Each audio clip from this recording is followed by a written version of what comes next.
If you're a flute player and you're learning how to play the piccolo for the first time, there are some things that we can do to make sure that you have a consistent sound quickly and easily every time you bring your piccolo up to play. So I know one of the most frustrating things, and this was for me in high school, trying to get just a sound out on the piccolo was so hard for me to do. So here are some tips. This should hopefully help you get a really good piccolo sound.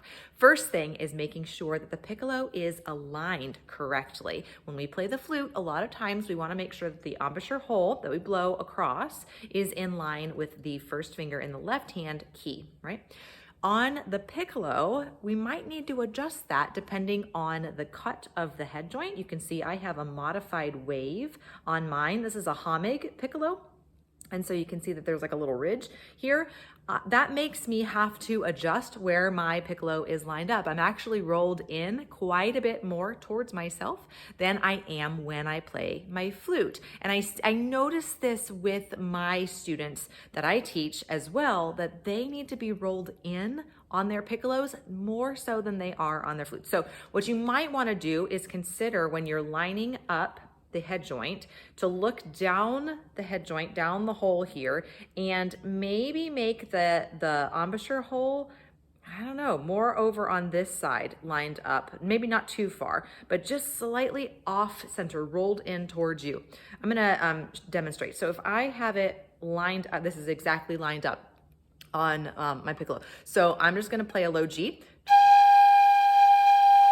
That's perfectly lined up with the key. And you hear how airy it is?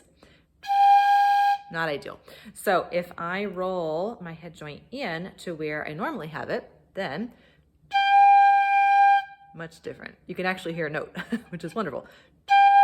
Okay, so that is your first tip. Second tip is to make sure that the hole that you're blowing through in your lips is a little bit smaller, a little more narrow, I would say a little more flat than what you're used to on the flute. So with piccolo, we have, everything is smaller, right? The hole is smaller, the whole piccolo is smaller than the flute. So we need to compensate for that and have a little bit more of a smaller hole that we're blowing through. The caveat to that is we don't want to be tight. We don't want to have really tight embouchure. We want it to be firm and almost think like laser beam airstream. So I'm going to play a little higher note. I'm going to play the G above the staff. And if I have a looser embouchure, hear how it kind of drops the octave a little bit? It's not quite stable, but if I have a really kind of firm embouchure with a little bit smaller hole, much clearer, right? Tip number 2.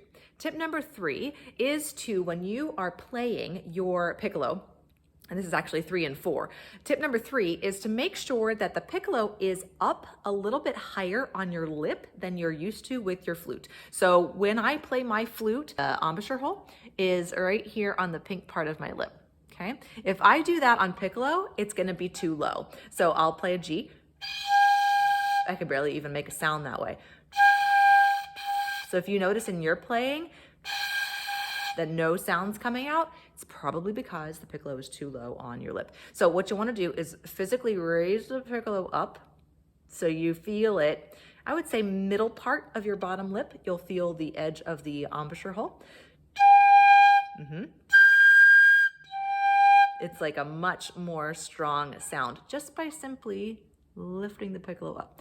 The last thing is when you're in marching band, a lot of times they want to make sure that your piccolos are straight across and you're like very rigid and like, you know, parade marching and all of that. When we're in a concert band situation or in an orchestra, or playing in a flute choir or wherever, anywhere but marching band, I recommend being a little bit angled down. You don't have to be straight up and down. Definitely don't be like this. So you can be a little more relaxed with it. But I also recommend taking your right hand and pushing the end of the piccolo, don't move your head though, out so it's at a slight angle. Okay, so if it's straight across here, we can't really see the fingers very much out of our peripheral vision.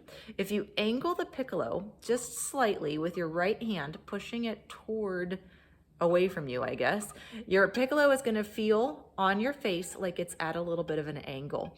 And that's okay. That's actually a pretty good thing because that can help you align your air into the embouchure hole a little bit better and you'll get a better sound. So if I'm playing like an F above the staff or just that top line F, straight across, to me, it may not come across on camera, it sounds a little thin. If I just push my hand out a little tiny bit, not much, it's like louder and a little fuller sound. I have students who really benefit by doing just that, pushing their hand out so you're just slightly at an angle. You're just not straight across this way. You just push slightly out. So those are 4 tips. I hope that this is helpful for you. I know when I was learning piccolo, one of the most frustrating things for me was even just making a sound to begin with. So hopefully these tips will help you. Stay tuned for the next one.